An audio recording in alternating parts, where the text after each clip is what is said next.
Hello, friends. Welcome to the Jason Nellis Show. I'm Jason Nellis. Today, I had the pleasure of interviewing my friend Jamie Lee from Jamie Cake, San Francisco. Jamie's an accomplished baker, a competitor on reality TV, and, dare I say, a close friend. We covered a variety of topics, including the individual tools that she uses, some of the opportunities that she sees in growing her audience, and most importantly, what tools you need to, be successful. If you want to see Jamie's work firsthand, head on over to Instagram and look up Jamie Cake SF. And with that, let's get into it. Well, Jamie, welcome. It's great to have you. I should probably call out for our viewers and listeners that this is the latest conversation in a long friendship. We go back far too many years at this point. How have you been? How are you doing? Good, hanging in there, baking and caking, doing the thing and, missing seeing you at work every day. Yes, there was that time for a couple of years there where we were neck deep in beauty products and random product Just, testing. On the plus side, I still know what the brand Shiseido is, which is yes, it's pretty good for me. yes, and I see your hair is always looking good as always. Always. I mean, please, you and I, but this is what we bonded on. This is the thing. It's the Good thing. good hair does care. Yeah, it does. But now mine's long, which is Oh, crazy. stop. So, yeah. So when you and I worked together, when that company went the way of the dinosaurs, you took the opportunity to launch a baking company, which I just want to call out. I feel like just a little responsible for because I was always saying like, this is really kind of your thing and you should lean into it. And then frankly, I was right, which is always fun. But I would love to hear, first of all, just like, as you were making this transition from, our early company packaged into this, what was that experience like? What made you decide to make the leap from, I don't want to call it amateur, but sort of home baking into something where you're building a business and really putting yourself out there? So it was again, like you were saying, it's a big push from you and from a lot of people in our network and our circle of friends that really said, "Hey, you should put your cakes out there on Instagram." And it wasn't something that I actually thought of because I was like, "Oh no, I'm not good enough. I can't do that," And I think um, that's kind of like the thought process with a lot of starting bakers where they're just like, oh, my stuff isn't good enough. I can't charge that much for it. Um, and it really was from the push of a lot of friends, not family, because they thought I was crazy, but from friends saying, hey, put your stuff out there, see what happens. And once I did, the first time I put it out there, it was on Facebook. On a mom's group, and I was like, "Oh, that'll be easy." And once I put it out there, I mean, that day it like blew up. I was like, wow, I just got a ton of orders. And then I started posting more on Instagram, which was nerve wracking. Like you're putting yourself and your work out there. So it definitely, it's a scary thing putting yourself out there like that. It's like you're vulnerable to criticism. Like it's out there in the ether and everyone's looking at your work. So. Yeah, I imagine that first set of orders was also nerve wracking in terms of being able to deliver on the quality that you're presenting in the group. Did you do like formal photography when you were getting ready to sort of post to this mom's group, or was it just like quick shots with the iPhone?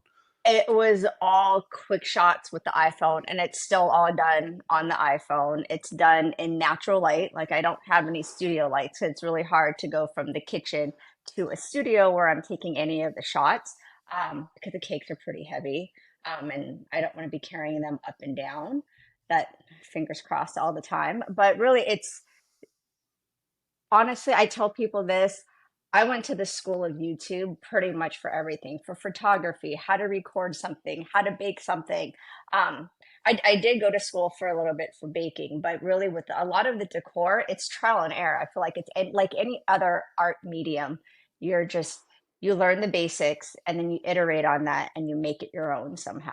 But going back to your point about the pressure that I felt when, people see this thing on Instagram and they get their cake. I strive every single time for every cake to design it and make it to be Instagram worthy. And I know that sounds so ridiculous, but I want it to be, what you see is what you get. And so that's always the hard part to achieve. I love that. I think you raise a really good point too, which is that there's a level of expectation an audience might be looking for, right? we're not just sharing notes anymore about like, oh, this cake was really good, and you should call this person. If you have to essentially create your own organic marketing campaign from the get-go before you get buy-in from certain folks. But it sounds like you found a routine that works really well for you without having to invest in massive studio lights and a photography degree. I mean, you tell me. I mean, you're in LA. When they make Facetune for cakes, let me know. Like, I mean, I think if we can get Facetune for cakes, that might be $1 billion unicorn just yeah. right there. Let me just say. So, so you started with the moms group. You put yourself out there on Instagram. From what I can tell, Instagram has continued to be sort of your main driving force. Is that still a good customer opportunity for you? Is it, you put something up on Instagram and then you get orders directly from that, or is it much more now sort of diversified in terms of your strategy for building customers? Really, it's right now. It's hard being like a one person business. So really, it's just Instagram right now. Um, I would like to put myself on other platforms. I've kind of dabbled into TikTok a little bit, a little late on that one, but I did start the account and I have a few things on there. But really, it's Instagram. A lot of my orders come through there, a lot of other opportunities come through there, whether it be casting for a show or other opportunities working for corporate or doing other, some production work. A lot of it really is all coming through Instagram. So I feel very happy and very lucky to be on that platform. Yes, targeted ads, I don't mind, bring it on. Well, let's talk about that too, because you after the pandemic, or I should say, towards the end of the pandemic, you were able to sort of rise your star a little bit further through reality TV. You want to talk about that a little bit and how that opportunity came to Oh, be? oh man, yeah. Yeah, you knew I It was going to was, bring that up. Let's get it out of the ah, way early. when we worked together, Jason, I had always said it, I'm the behind the camera person. So getting in front of the camera was difficult. And it took me a long time to get back to the casting producer. I was like, should I do this? Should I not? And I was on a show called Baketopia, and it was on HBO Max. And so when the casting producer reached out about it, I was like, oh man, do I do this? Do I not do this? And I felt like it was one of those opportunities where if you don't do it now, are you ever actually going to do it? It's always going to be one of those things in the back of your head, like, oh, I should have, or, oh, if I did it. And so I thought at that time, and it was in the middle of the pandemic. So that was also scary. And I had a newborn, or not too newborn. He was, gosh, I don't know how old he was at the time. Oh, this is terrible. It's a third one. So he was It all blends maybe together about it. after a while. Yeah, exactly. No, he was about a year old at that time. And so making the decision to go on a show, it was, you know, it was a heavy decision to make. And so I was like, all right, I discussed it with Eden. Yes, we'll go ahead and do it. And I did it. And that was the time like nobody was really flying. So I drove down to LA, and it was it was by far one of the best opportunities I said yes to in my cake career. Like it was super fun. I learned a ton. I met some amazing people. Um, yeah, and the doors opened from there to do more production work. And yeah, I gained a lot of knowledge from it. So it was super fun. Super, And super and fun to do that it. casting director reached out to you blind. That wasn't something that Oh you no, had yeah, representation. no, no representation. So they reached out to me via Instagram. So going back to Instagram, like most, if not all of the opportunities that I've had to do production work, to go on a show, have all been through Instagram. Like they'll cruise Instagram is what I'm assuming, and they'll be like, "Oh, we like this person, we like that person. Oh, those cakes look interesting." So, yeah, it was by far just one of the coolest experiences that I ever got to do. One of the things I really love about your Instagram account is the fact that it doesn't seem that you're trying to get followers for followers' sake, which I find to be something that you see, pretty broadly as a strategy. The more audience I seem to have makes me more attractive to opportunities like you were speaking about a minute ago. I noticed that yours seems to be a very engaged but not terribly large audience, which isn't necessarily a bad thing. Is that intentional on your part, or do you just not feel resourced to sort of focus on growing the audience? Would you if you could? I'm just curious sort of what your current thinking there is. Are you for hire, Jason? I am I need a not. I'm social sorry. media. I think you would be very sad at my current social media skills at this point. um, I would love to grow it if I had the bandwidth to do it. So right now I'm taking on orders, and for me, it's the creative process, which is the most important thing for me. It's like, I get an inquiry and I put 100% into that design, into that cake. So it leaves me very little time to really focus on social media. I I don't believe in resolutions, but one of the things that I really want to work on this year is to post more often, post better content. But really, I post what I think is interesting. If I was a follower, say if I was a follower of my own, like, oh, that would be a cool cake to like do, or I would want to know how to make those. I just posted recently a Christmas cake, even though it had already passed and it was the new year, but how to make ornaments out of chocolate. And so, again, that's something that you could do any time of the year if you wanted to, but it really is, creating content just takes so much time. I'd like to do more, but the growth that I have now, I'm super happy with. Even though it's been slow, of course you would want more followers, but I like the followers that I have, and I like people to be engaged. I'd rather not have like a bunch of bots following me because that does nothing. I agree. I think you've raised a good point too, which is that a highly engaged audience can be more valuable than a large unengaged audience.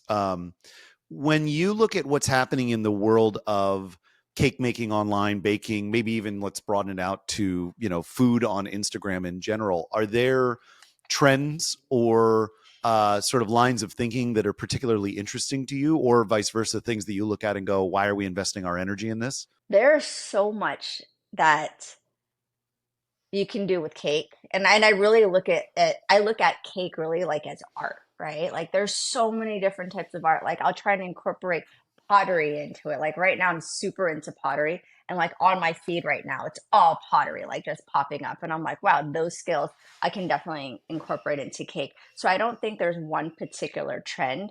There was one thing that happened last year where people were piping buttercream on acetate, which was like a thing, and I was like, oh, I did this like so many years ago. And I posted on my stories, like, is this, yay or nay? And a lot of people put nay. And I'm like, what? And then now it's like, I'm not saying that I started it by any means. I'm not reinventing the wheel, but there are certain things that catch on and certain things that don't.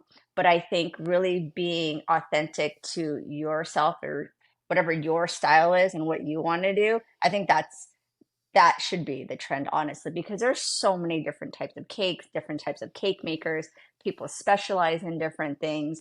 And I would say just go with what drives you or what moves you. Literally, like whatever moves you, do it. If you feel like, oh, I want to make a cake look like it's like dripping down water somehow, then by all means do that. I don't know. I have a cup of water in front of me. Sure.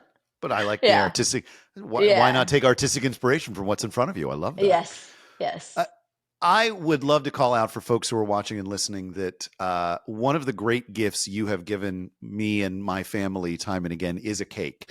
And in particular, I want to call out the cake you made for our wedding, which still lives rent free in both my and my wife's, minds. We talk about it at length Oh, sometimes. yay. When you're doing something really special for somebody, and I want to clarify this is that every cake is special for somebody, but Mhm.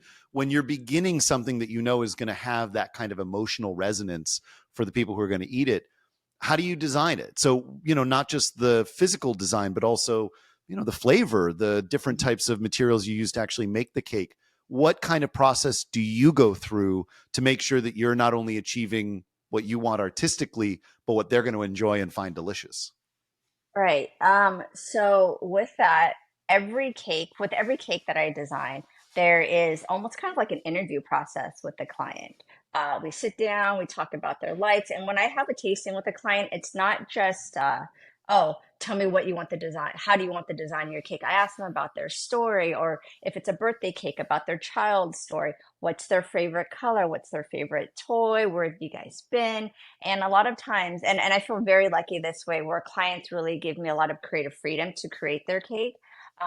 Say, for instance, there was a first birthday. It's like, what do you and your child like to do? Obviously, a kid at 1 is not going to have like, oh, I like this cartoon. They're not, obviously they're 1 years old, but it's like, what have you liked doing with your child? Like, oh, we've taken him camping. It's like, oh, how about a camping cake? Same with wedding cakes, just tell me a little bit about your style. What's some art that you as a couple like or individually like? Flavors, same thing. Like, oh, we love to have tea. How about a tea flavored cake?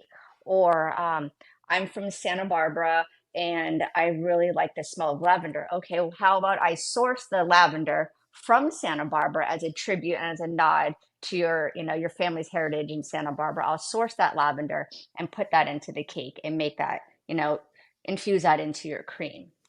So really, it's not just, oh, it's a pretty cake. The cake, not so much for everybody who's eating it, but really for the couple or for the recipient has meaning, right? Like, oh, I know I'm eating my cake that has lavender from my hometown. So that I think resonates, and really just a cake isn't ever just a cake.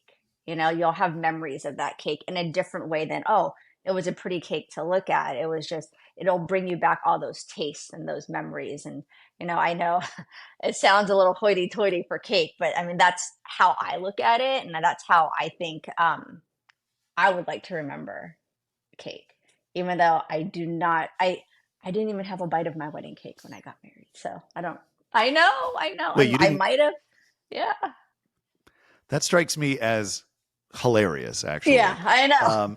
Yeah. Although, I mean, as I've heard from other people too, I mean, the weddings are so chaotic and crazy. Most Yeah, people who get married don't really get to try anything because it's I so, know. all over the place. So Yeah. that sucks, though. I'm sorry. I know. I remember it tasting, but not at my wedding. But Yeah. like, with your cake, you know, you you and Jen gave me creative freedom to make something. And it was definitely early on in my cake making career. So thank you for trusting me with that. Um, and I just, kind of went with what was on trend at the time. And it was a little bit different than the process that I have now. And I remember for the birth of your son, it was, it was so cute. You guys had a comic book character of the three of you, flying through the air. And I was like, okay. So I took that and I'm like, oh, how can I make like a comic book cake? So, designing different things, making it pop arty is, yeah, that was Kit's cake. It was a great cake, and again, every time you've made us one, our our waistlines expand greatly in the best possible way. We're just like, this is really good. I want to eat more of this. How do I eat more of? Okay, no, we got to slow down. So Awesome. Then I've done my job. nailed it, no question. Um, when we talk about the work that you do, you've talked at many of the different angles that have to be considered. There's the creative approach, there's the practical approach, there's the marketing approach, there's certainly the budgetary approach. All these things have Mhm. to live together. Are there particular tools that if somebody was starting out in baking in the same way that you did a few years ago, are there tools either digital or physical that you would call out as being something that you think, this is table stakes, you have to have this lined up before you can jump into this?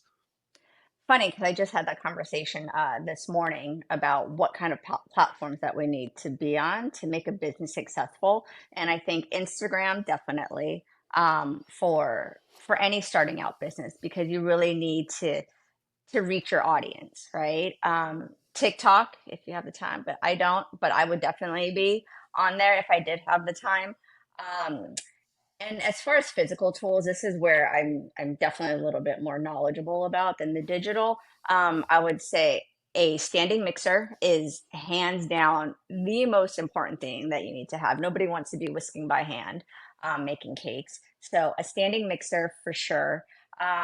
There is something that cuts your cakes evenly. And I know this is probably going to be kind of like the boring part of the podcast for a lot of people, but really there's a tool that I have and it slices the cakes perfectly even. It's kind of like a saw. And you're able to measure out the size of your layers. That's another thing. And a good set of spatulas. Really not all spatulas are the same. They're not all equal. Like you really want something that's like nice and, flexible, but yet still firm. And then an offset spatula, which is like those metal ones. Actually, I have it right back here. I'll show it to you. Um, this is an offset spatula. And for those of you So who are this will, for those of you who are just listening, it's one of the ones that has a handle and then it's angled flat. So it's yes. not a straightforward one like you would anticipate, like making eggs with. Exactly, exactly. And a good turntable. So you want a good turntable to turn your cakes. Mm.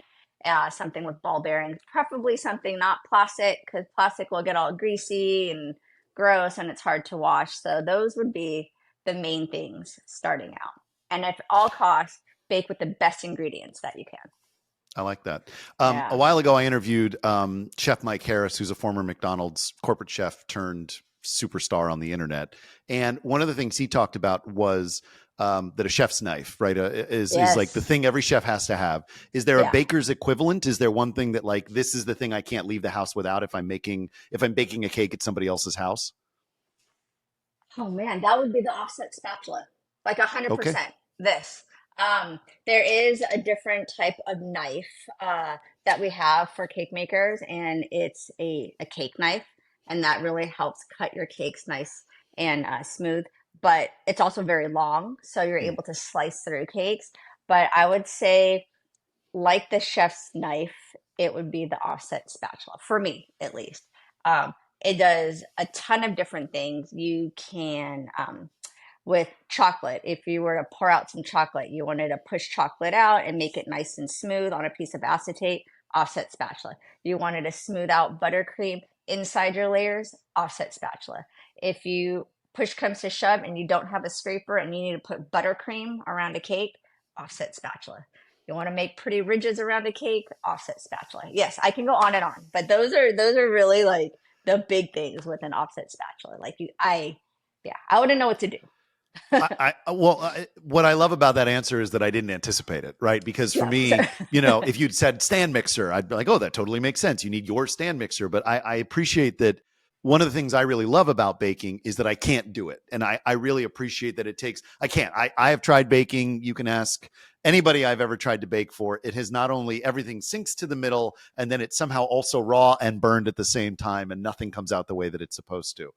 But I appreciate that for somebody who is an expert and an artist like yourself, that the solution of the thing you have to have, or the answer rather to the thing you have to have, isn't something you would expect. And I think that really speaks to actually how much work you probably have to do to get to the level you're at, because a layman like me thinks the answer is something obvious. And for you, it's no, it's got to be this very specific tool.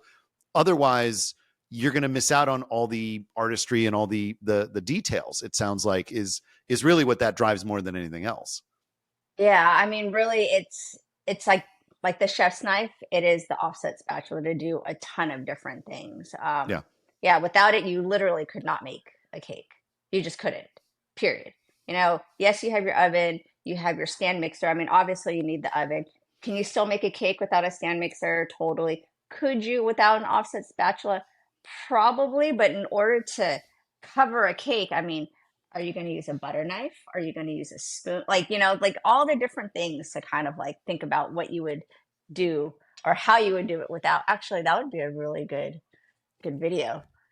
See, throwing ideas your way. Decorate. I know that would be really fun, actually. Well, so that's a perfect segue to my next question, which is you tend to post a lot of pictures and stories. And, I think the reels that you've done have been sort of very specific and targeted. Why not try to do something more long form? Is it just the investment of, having somebody shoot and edit, or do you just feel more comfortable in sort of short form or still photography kind of content? It's definitely having the time for somebody to shoot and edit. Something I'm kind of playing with and working on with some friends up here, but again, it's not having the time, I would say more than anything. And I get Jason, you just need to move back up and like, we can do something I with really Anton. like LA. I'm sorry. I know. We have plenty of people up there who could help you. You know I that. know. I Yeah. know. So really it's that I've from when we last worked together, I've definitely gotten a little bit more comfortable in front of a camera. Um, but really I think it's just having the time and the studio space to do it, in order to shoot, from home, which, I'm lucky enough to have like the natural light and everything, but it's, clearing everything out. We have three kids, so it gets kind of crazy. But I would love I would love to shoot more fun things. I have a lot of ideas in my head. I'm like, oh, this would be a funny video, or this would be fun to do, making cakes or doing it with somebody else. If you were to do kind of like what we're doing with a cake maker in New Zealand, you know. Well, and I think it's interesting too. I mean, you bake at home, right? This is the one thing we really haven't talked about, which is you're baking at home. It's not as if you have a, separate space for you to design to meet the needs of both content creation and baking. You've still got to make dinner for the family some nights, and your husband has to come in to do dishes, and you got kids running around. Like, how do you find, uh aside from carving out time to do cake baking, which I assume probably most often happens late at night, how do you carve out time in your day to also do the Instagram side of things? Yeah, so that's definitely been a challenge. So, like with any other job, you have to be really scheduled, you have to be really diligent about your time. So, you know, during the day, I treat the kitchen like my office. My husband knows that this is my office. Try not to enter my office, especially if you see a recording light on. He'll ask, like, can I walk past? I know that sounds terrible, but really it is my office here. My design studio is downstairs, so I've built out an entire design studio downstairs. So I'm able to do most of the decorations downstairs. But when I'm baking at home, really it's, like anybody else, it's 9 to 5. Once the clock hits 5, I'm like, okay, got to switch up the kitchen. We got to cook dinner, just like with anybody else, whether it be him or me cooking dinner, because we share that responsibility. But as far as doing the social media piece, it's Mondays and Tuesdays. I try not to be, baking, because that's a time to return emails. That's my time to, you know, bulk edit any videos or pictures that I want to post. So that's really the time that I make for that. Um, and then most of the baking and decorating happens Wednesday through Saturday. Again, like with any entrepreneur, it's you're working like 16, 18-hour days. So you really don't stop. I've never worked so hard or so much before in my life. So really it's 24/7. And like you're saying, a lot of this stuff does happen at night. I do what I can during the limited hours that we have from 9 to 5, spend time with the kids. And then Eden and I both go to work, after the kids go down for bed. So we'll work usually from like, 9 till whenever we feel like we want to stop. But, I love my job, so I never want to stop the momentum if at all possible. But there's burnout and it happens, and that's when I go dark on Instagram. I'm just like, okay, I can't. And that being said, I definitely given myself the leeway to do that, because if I don't, then the burnout is real. Like this is what I found that was difficult. So it's having that creative piece where you have to design and create and sketch and come up with an idea, which is like supposedly mind blowing for your client, but then switch gears and go to the ops side and marketing side. It's like, okay, what's the budget? It's hard to switch back and forth. So that's why I have to designate, like, okay, Monday, Tuesday, switch my brain. Okay, I can be creative. And to be honest, the creative part with the cake decorating and the creative part with like the Instagram and posting, those are my two favorite parts for sure. Everything else, I'm kind of like, eh. Yeah. Well, and I think it's nice that you can lean into what you love and not have to, Yeah. feel pressure to do the other stuff, because it certainly works for the medium you're in. Um, Right. Right. and by the way, earlier I did not mean to suggest that Eden doesn't cook. I know he's actually a pretty decent cook. I know. So, I I was mean, like, yeah, I know. what I was just terribly sexist of gender me. normative thing to say? Listen, in our house we have a rule: when Jen cooks, I clean, and when I cook, I clean. So I just, that's Yeah. where I default. Yeah. That's Um, perfect. Yeah. she's much better at it than I am. Um, so as you're thinking about growth, as you're thinking about the expansion of your business and what comes next, there's a limit to how many cakes you can bake. There's a limit to how much you can find in your day for this kind of social media promotion, and how lucky you've been with, folks naturally coming to you. That's great. But at a certain point, you've built the fire, you want to pour gasoline on it. Where do you see investing resources for your next stage? If somebody dropped a bag full of money on your front door, where would you put those resources? I would want to put those resources into A social media manager, to be honest. I think really reaching out and or social media if I can in some form, whether it be filming more videos or more content, because I really think having the initial stage would be take that bag of money, put it into that, and watch that grow even more, right? I think that's something that you can invest in, and it's just going to keep giving, which which I would love to see. As far as where the business goes, that's something where I still struggle with, to be honest. Like honestly, I should have like what's the top of the mountain, but I don't believe in the top of the mountain because that just kind of moves as we move along, right? So whatever opportunity comes my way, because I didn't think people are like, oh, open up a bakery. And I'm like, no, that's not what I really want. And never in my wildest dreams did I think the opportunity to be on TV would ever come my way, right? So that changes things. Um, some people are like, oh, a product line, a this, or that. I'm like, I don't know because I don't know what other opportunities could be out there. I could plan it, but then I would feel like I would lose out on an opportunity that would come my way. So I feel like taking that sack of money, putting it into something that I enjoy and that I like doing. So if it was creating more videos, creating better content that, other bakers could use, that would be super fun to me, different techniques and how to make something. I would put that money into what makes me happy in my work. And I feel like that in itself, that type of, I don't want to use the word authenticity, but I feel like you know, that would make other people more engaged and kind of want to see kind of like, oh, what's up? What's going on with this person? And make them invested in it as well, Love is what that. I'm thinking. And Very well, and hippy then dippy, but no, no, no, not at all. What I love about what you do is that sense of authenticity. There isn't presentation in the sense of I'm trying to be an internet star. And so the way that right. I talk it's very Mr. Beastie and that kind of like, I'm making a lot of exciting things happen right now No. when I'm beating eggs and whipping cream. And and that's okay because I think Yeah. what we crave on social media more than anything else, even if it's a little bit artificial, is that sense that we're really seeing into somebody's life, right? We're seeing into your kitchen as you build a business, and we're marveling at a skill that we don't have and appreciating how much time and energy goes into these beautiful cakes that it's all kind of transient. They're going to get eaten. It's not like we're going to put this in a museum somewhere. So I think hitting that hitting that intersection of interesting and authentic is kind of what your brand is and what I really have loved seeing, you grow as a social media presence over the last few years. You've really maintained that, which I love.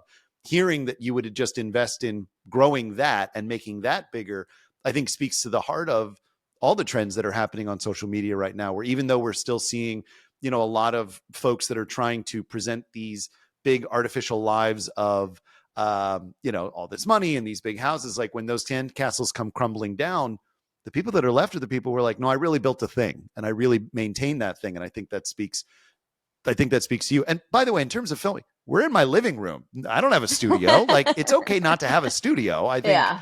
you're doing pretty well, all things considered, in terms of your social media and your, I should say, brand presence. Let's use Brand the presence. business terminology.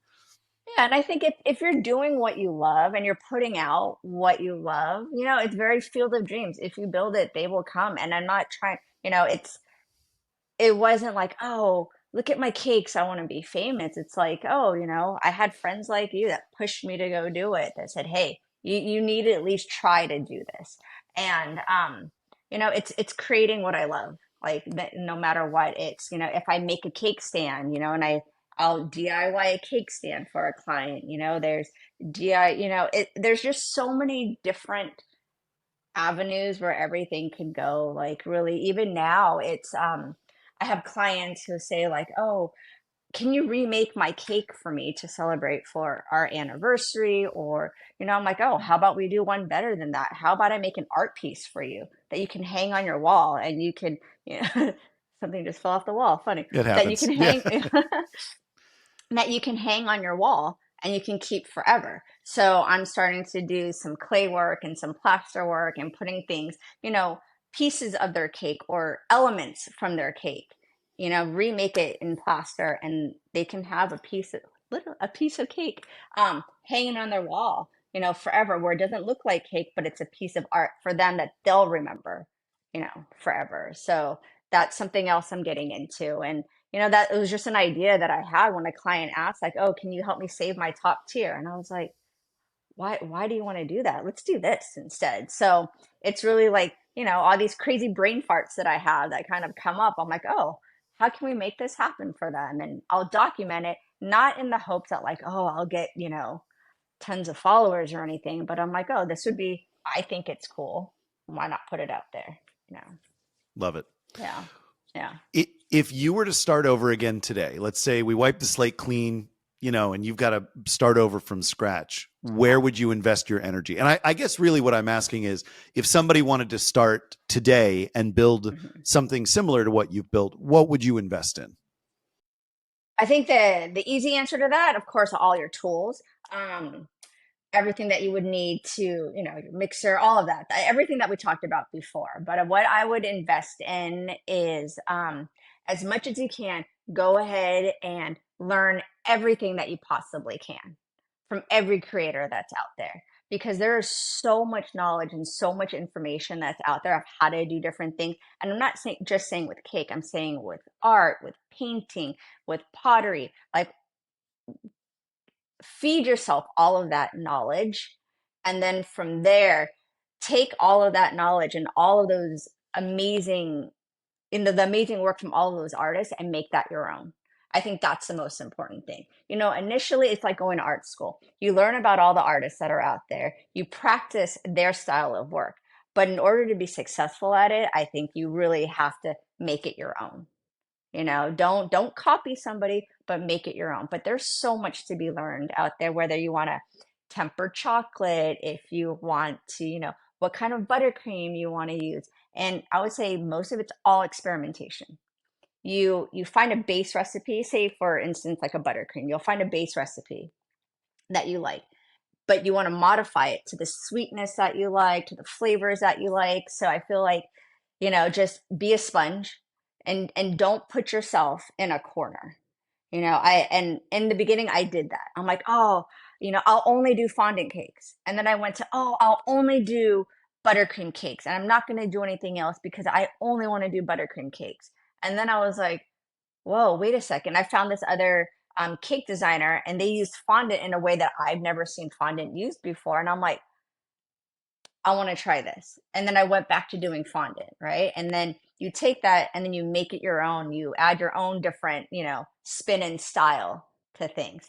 But don't ever say, I'll never do one thing, or I'll only make this type of cake, because there's so much to make. And experiment, experiment, experiment. But that's just me. Yeah. No, I love that. Yeah. Okay, last question. Yes. If you could join any reality TV show that does baking, which is the one you'd want to join? And would you want to join as a contestant or a judge? Would be my other question. Oh, that's so hard. I would like to join. Oh, can I answer in two ways or You no? can answer One for, however you want. oh, Yeah. um, for me, the top of the mountain, it's like the Olympics. I feel like it's the Olympics of baking shows, and that would be any of the Food Network baking championships.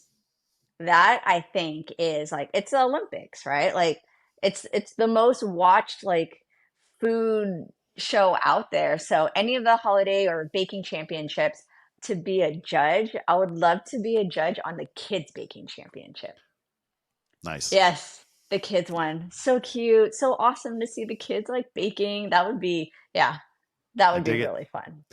I Yeah. think I'd like to see you as a judge on Nailed It. I think that would make me Oh, really that happy. Just like, oh, that would be a oh, fun one. you made this Yeah. fondant apple and it looks like a bomb went off. Yeah. Great. So Like, oh, what good. does it taste like? And I'm readable, you know that. I don't hide anything very well, so it would be like, oh, eating it. But yeah. I love it. All right. So I should have warned you about this. I don't think I did. One of the segments I sometimes do for folks that I've known well is I'll offer a segment called Ask Me Anything. And so if you have any burning questions for me, you are free to ask. And if not, that's okay. We'll cut this part out. Oh man, Jason. Is your hair actually real? God, yes. Thank goodness for that. No, no. Uh, I want to, Jason, you're so good at what you do, right? You're amazing. No, no, really, you're amazing at public speaking. You're Wasn't going amazing. for the compliment, but I'll take it. Thank you. No, no, no, no. This is, and I think I've said this to you before, like you're amazing at public speaking. You're amazing at, presentation. And you're a wizard with words. Uh, so when, if, and will you ever have, not podcast, your own like TV, YouTube show, like just a show that's all you. And I know we've dabbled in that before, but I honestly think you're in LA now. Are you auditioning?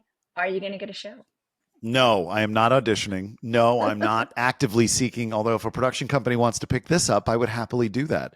It's a very nice compliment. Thank you. I have had lots of conversations about that with Jen and with others. I really like the direction of my career. I like that being in tech and being in media at that intersection really works well for me. And like you've said, investing in your own traditional YouTube setup with a proper studio. I've talked to our friends who've done all of that.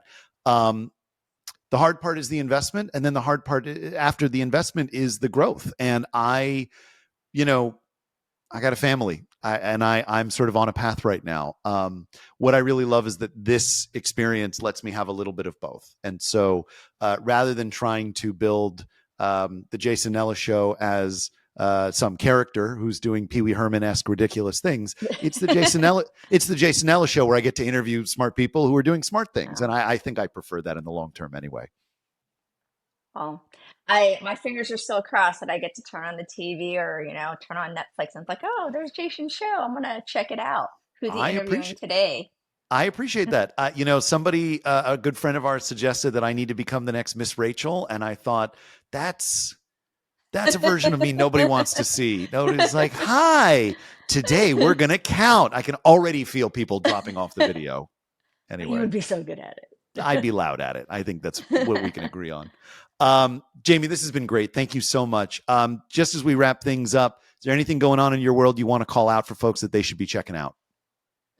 So there will be, and I was doing a little bit of production work. There's some things that are in the works right now for something later on down the line. But I am helping KQED with their next Science is a Piece of Cake. So it's super local. It's here in the Bay Area. It's working with Academy of Sciences. So I'm excited to be a judge on that and to help consult, how they're going to do like different parts of the show. But I'm really excited about that because I love science, I love cake, and it's the marriage of both. So I get to eat a bunch of cake in I March. love it. So Cannot keep you wait. up to date on that. Well, Jamie Lee, thank you so much for joining. It has been a Thank tremendous you. pleasure to chat with you as always. I'll make sure everybody knows how to find you and order a cake, and we'll make sure that folks, Awesome. hopefully we'll throw you some new fans. But thank you so much for your time. Thank you. Thanks, Jason. I'll see you All right. later.